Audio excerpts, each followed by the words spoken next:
Daniel Kapoor काफ़ी देर से हंस रहे थे। फिर उनके चेहरे पर गंभीर भाव आ गए और वो बोलने लगे, चलो अब सारा ड्रामा ख़त्म हुआ। आप बता दो कि तुम मुझसे क्या छुपा रही थी। तुमने देख तो लिया होगा कि मैं तुम्हारे बेटे का किस तरह से इस्तेमाल कर सकता हूँ, और तुम्हारा बेटा इतना बेवकूफ़ है कि वो मेरे किसी भी काम का नहीं है। तो मैं चाहूँ तो उसे एक पल में मरवा सकता हूँ। अगर माँ बेटे जीना चाहते हो तो मुझे गुस्सा मत दिलाओ। अनीता ने डैनियल की बात सुनकर डरते हुए कहा, नहीं, आपको कुछ उसको आप कुछ नहीं करेंगे। मैं आपको सब बताती हूँ। डैनियल ने बिस्तर पर लेटते हुए कहा, हाँ तो मैं सुन रहा हूँ, बोलो सब। अनीता ने कहा, वो अभी पार्टी में मैंने अभिनय की पत्नी को आपकी बुआ के रूम में देखा था। अनीता ने जो उस रूम में देखा था वो सब डैनियल को बता दिया। सारी बात सुनकर डैनियल बोला, ओ माय गॉड, मेरे नाक के नीचे इतना सब कुछ हो रहा था। ये कहते हुए वो बेडरूम से बाहर निकल गया। बाहर जाकर वो अपनी बुआ के रूम में गया। कृतिका जी आंखें बंद करके लेटी हुई थी। डैनियल ने वहां जाकर कहा, बुआ, याद है आपने ना मुझे गोद में खिलाया है। आपको मैं अपनी सगी माँ से ज़्यादा प्यार करता था, लेकिन आपकी कुछ हरकतें मुझे बिल्कुल पसंद नहीं हैं। अब मेरी माँ तो कब की मर चुकी है, मगर आप जिंदा हैं। हालांकि मेरा मानना है कि बूढ़े लोगों को ज़्यादा नहीं जीना चाहिए, वरना धरती पर बोझ बढ़ जाता है।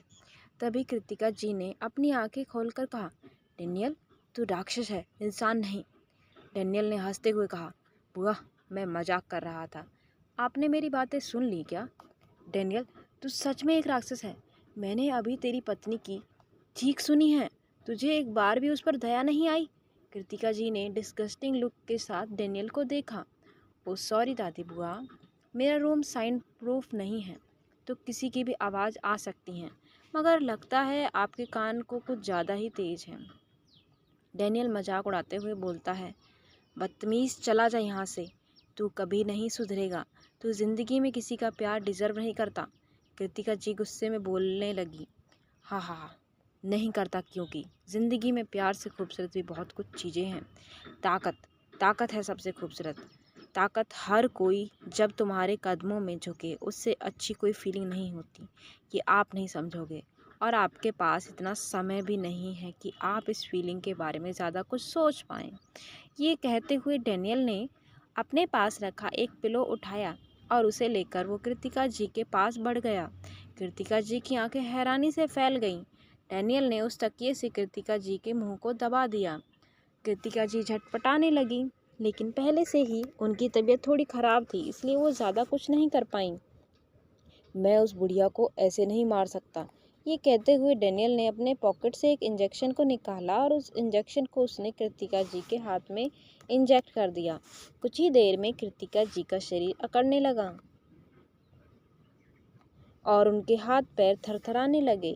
डैनियल वहां से गया और उसने बाहर निकलकर नौकरों को बुलाया और सबसे कहा कि जल्दी से एम्बुलेंस बुलाई जाए।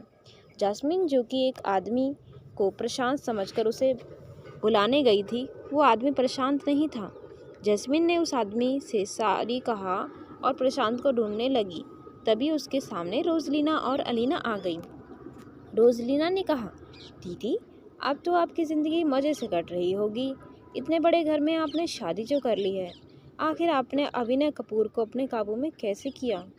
और क्या उस आदमी का टेस्ट इतना ख़राब है कि वो इतने ख़राब फिगर वाली लड़की के साथ बेड शेयर करे? एक बार मुझे चांस दिया होता। रोजलीना, बकवास मत करो, जास्मिन ने उसे डांटा। रोजलीना ने आगे कहा, दीदी, वैसे अचानक आपने ये शादी करने का मन क्यों बना लिया? पहले तो 5 साल तक आपने प्रशांत को अपने आगे पीछे घुमाया और ये नाटक किया कि आप अपने खोए हुए बेटे को ढूंढ रही हैं। अब क्या हुआ? प्रशांत से ज़्यादा रिच और हैंडसम लड़के को देखकर आपका मन बदल गया शायद। क्या अब आपको अपना बेटा नहीं चाहिए? रोजलीना, अगर तुमने एक और शब्द कहा तो मैं तुम पर हाथ उठा सकती हूँ, जैस्मिन ने अपने गुस्से पर काबू करते हुए कहा।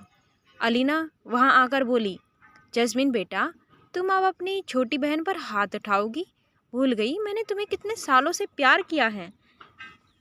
माँ, क्या आपको ये दिखाई नहीं दे रहा है कि रोजलीना क्या कह रही है?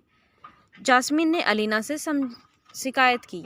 मुझे मत सिखाओ कि मेरी बेटी क्या कह रही है। सबसे पहले तुमने ही शादी से पहले प्रेग्नेंट होकर हमारे घर की इज्जत को ख़राब किया है, और आज तक तुमने ये भी नहीं बताया कि आखिर वो बच्चा किसका था। अलीना ने उसे ताना मारा। मॉम, मैं आपको सब सच बताना चाहती थी, लेकिन आप तो अचानक बदल गई ना। मॉम, याद है आप ही ये चाहती थी कि मेरा बेटा मर जाए। खैर, अभी सब कुछ बदल चुका है और मुझे आप दोनों से कोई शिकायत नहीं करनी, और बेहतर होगा कि आप दोनों भी मेरी लाइफ से दूर रहें। कहते हुए जास्मीन अपनी ड्रेस को पकड़कर वहाँ से चली गई। अलीना ने उसके जाने के बाद कहा, लगता है बेचारी अभी भी मुझ पर विश्वास करती है। आखिर है तो वो बेवकूफ़। वहीं जास्मीन को प्रशांत कहीं नहीं दिखाई दे रहा था। तभी उसने देखा कि कहीं से अचानक एक एम्बुलेंस की आवाज़ आने लगी। पार्टी में आए सभी गेस्ट जा चुके थे, और जब उन्होंने देखा कि वहाँ पर एम्बुलेंस आई है तो बचे हुए लोग भी चले गए, क्योंकि उन्हें किसी और की पर्सनल लाइफ में इंटरेस्ट नहीं था। खासकर वो कपूर फैमिली के परिवार के मैटर में दखल देने की हिम्मत नहीं कर सकते थे, इसलिए वो सब वहाँ से चले गए। एम्बुलेंस को देखकर प्रशांत, जो कि कुछ लड़कियों से स्विमिंग पूल के पास बैठा बात कर रहा था, वो अचानक उठ गया और वो लड़कियों से एक्सक्यूज़ करके एम्बुलेंस के पास आया। एम्बुलेंस से कुछ डॉक्टर उतरे और वो विला की ओर जाने लगे। प्रशांत ने उनका पीछा करते हुए पैलेस के अंदर जाने लगा। जैस्मीन भी पैलेस के दरवाजे के पास ही खड़ी थी।